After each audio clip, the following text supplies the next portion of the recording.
Assalamualaikum warahmatullahi wabarakatuh. Kami dari kelompok 10 yang beranggotakan Adini Dwi Puspita, Hardimas Prasetyo, Yudi Trianto, dan Siti Rodiatul akan mempresentasikan hasil skripsi yang berjudul Pengaruh Leverage terhadap laba perusahaan manufaktur yang terdaftar di BEI periode tahun 2014 sampai 2015 oleh Ratna Dewi.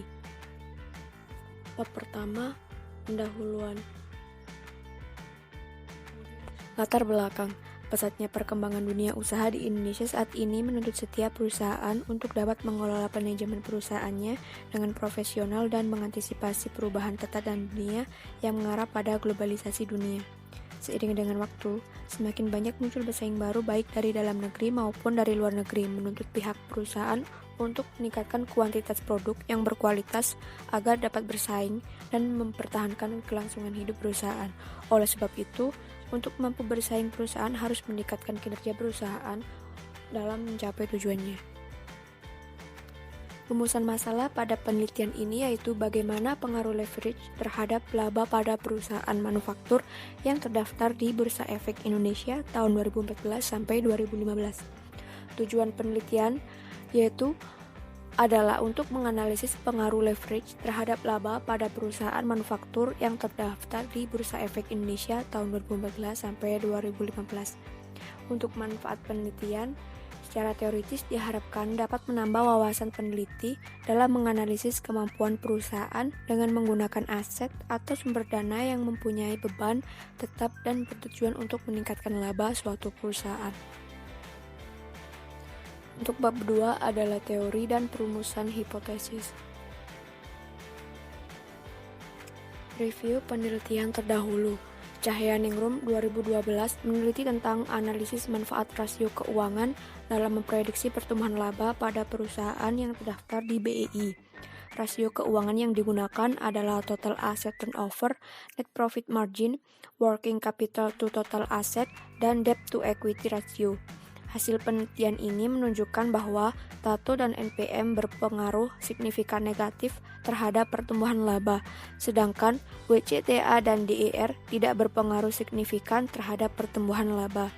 Putri 2010 meneliti tentang pengaruh rasio keuangan terhadap perubahan laba pada perusahaan otomotif yang terdaftar di Bursa Efek Indonesia.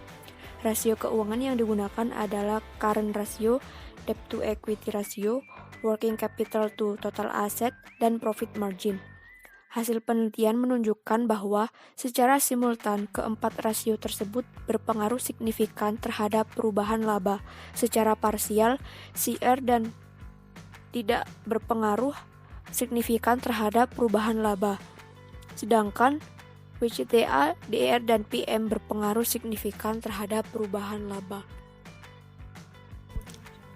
Landasan teori. Definisi leverage.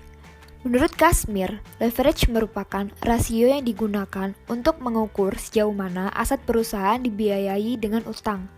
Nah, yang artinya besarnya jumlah utang yang digunakan perusahaan untuk membiayai kegiatan usahanya jika dibandingkan dengan menggunakan modal sendiri. Leverage dalam pengertian bisnis mengacu pada penggunaan aset dan sumber dana oleh perusahaan di mana dalam penggunaan aset atau dana tersebut, perusahaan harus mengeluarkan biaya tetap atau beban tetap. Rasio leverage. Menurut Sutrisno, rasio leverage menunjukkan seberapa besar kebutuhan dana perusahaan dibelanjai dengan utang. Apabila perusahaan tidak mempunyai leverage atau leverage faktornya sama dengan 0, artinya perusahaan dalam beroperasi sepenuhnya menggunakan modal sendiri atau tanpa menggunakan hutang. Jadi semakin rendah leverage, perusahaan mempunyai resiko yang kecil bila kondisi ekonomi merosot. Pengertian dan karakteristik laba. Menurut Harahap, laba merupakan angka yang penting dalam laporan keuangan karena berbagai alasan antara lain. Laba merupakan dasar dalam perhitungan pajak, pedoman dalam menentukan kebijakan investasi dan pengambilan keputusan, dasar dalam peramalan laba maupun kejadian ekonomi perusahaan lainnya di masa yang akan datang, dasar dalam perhitungan dan penilaian efisiensi dalam menjalankan perusahaan, serta sebagai dasar dalam penilaian prestasi atau kinerja perusahaan. Untuk selanjutnya yaitu kerangka pemikiran. Leverage berpengaruh terhadap laba. Perumusan hipotesis. Pengaruh leverage terhadap laba. Debt to equity ratio adalah salah satu rasio leverage. Menurut Raharja Putra, rasio ini merupakan rasio yang digunakan untuk mengukur jumlah utang atau dana dari luar perusahaan terhadap modal sendiri. Bagi perusahaan, sebaiknya hutang tidak boleh melebihi modal sendiri agar beban hutang tetapnya tidak terlalu tinggi.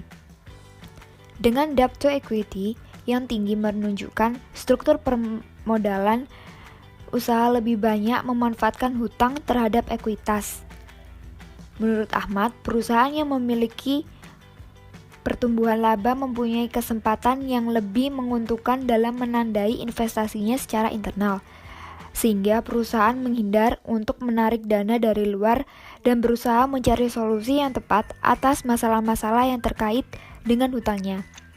Selain itu, dengan profitabilitas yang meningkatkan laba ditahan sehingga akan mengurangi minat perusahaan untuk melakukan pinjaman dan rasio debt to equity akan menurun.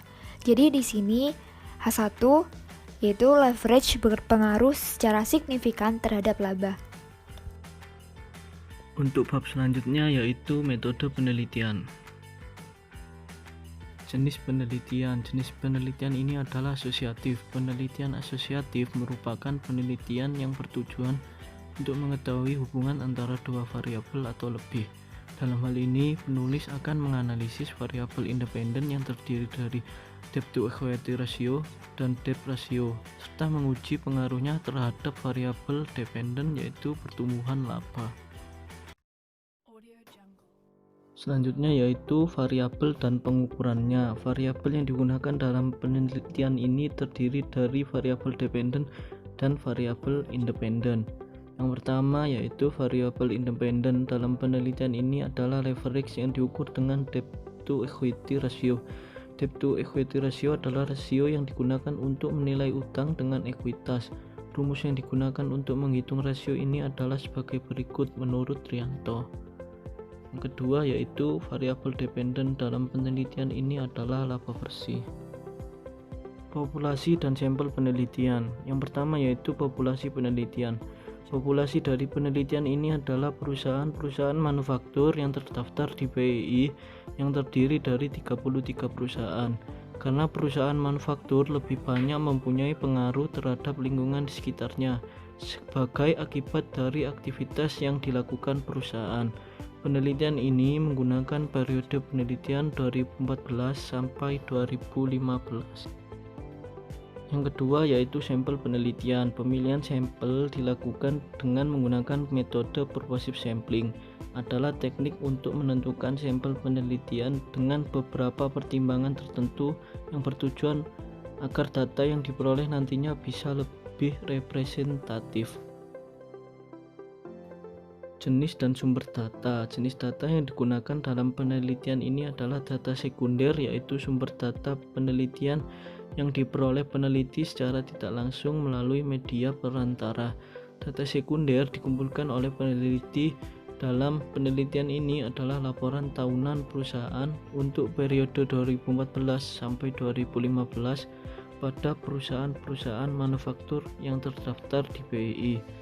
Selanjutnya yaitu teknik pengumpulan data. Penelitian ini menggunakan teknik pengumpulan data dokumentasi, yaitu pengumpulan data dengan cara pengumpulan data sekunder dari laporan keuangan perusahaan manufaktur yang terdaftar di BEI. Selanjutnya yaitu teknik analisis data. Yang pertama ada uji normalitas data. Uji normalitas bertujuan untuk menguji apakah dalam model regresi variabel dependen dan variabel independen mempunyai distribusi normal atau tidak. Model regresi yang baik memiliki distribusi data normal atau mendekati normal. Untuk mendeteksi normalitas dapat dilakukan dengan uji statistik parametrik, skewness, dan kurtosis. Yang kedua ada uji asumsi klasik. A. Uji heteroskedastis. kedastisitas. Menurut Ghazali, uji ini bertujuan untuk menguji apakah dalam model regresi terjadi ketidaksamaan varians dan dari residual satu pengamatan ke pengamatan yang lain. Model regresi yang baik adalah homokedastisitas atau tidak terjadi heteroskedastisitas. Cara mendeteksi ada atau tidaknya heteroskedastisitas adalah dengan melihat grafik plot antara prediksi variabel dependen. Menurut Ghazali, dasar analisis untuk menentukan ada atau tidaknya heteroskedastisitas yaitu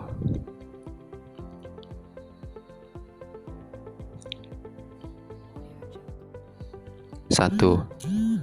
Jika ada pola tertentu seperti titik-titik yang membentuk suatu pola tertentu yang teratur, bergelombang, melebar, kemudian menyempit, maka mengindikasikan telah terjadi heteroskedastisitas. Kedua, jika tidak ada pola tertentu serta titik-titik menyebar di atas dan di bawah angka 0 pada sumbu Y, maka tidak terjadi heteroskedastisitas. Yang kedua ada uji autokorelasi. Menurut Ghazali, uji autokorelasi bertujuan untuk menguji apakah model regresi linear ada korelasi antara kesalahan pengganggu pada periode T dengan kesalahan pengganggu pada periode T1 sebelumnya. Cara yang dapat dilakukan untuk mendeteksi ada atau tidaknya autokorelasi adalah dengan melakukan uji Durbin Watson. Untuk mendeteksi autokorelasi dapat dilakukan uji statistik melalui uji Durbin Watson Al-Ghifari. Dasar pengambilan keputusan ada tidaknya autokorelasi adalah seperti sumber berikut. Yang ketiga ada analisis regresi sederhana. Regresi linear berganda adalah analisis regresi yang menjelaskan hubungan antara peubah respon dengan faktor-faktor yang mempengaruhi lebih dari satu prediktor. Analisis ini dilakukan untuk mengetahui ada tidaknya pengaruh DER dan DR sebagai variabel bebas terhadap pertumbuhan laba sebagai variabel terkait.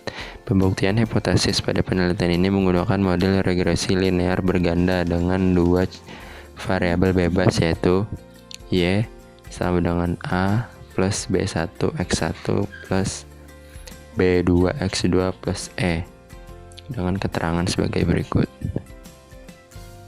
Sekian presentasi dari kelompok kami. Wassalamualaikum warahmatullahi wabarakatuh.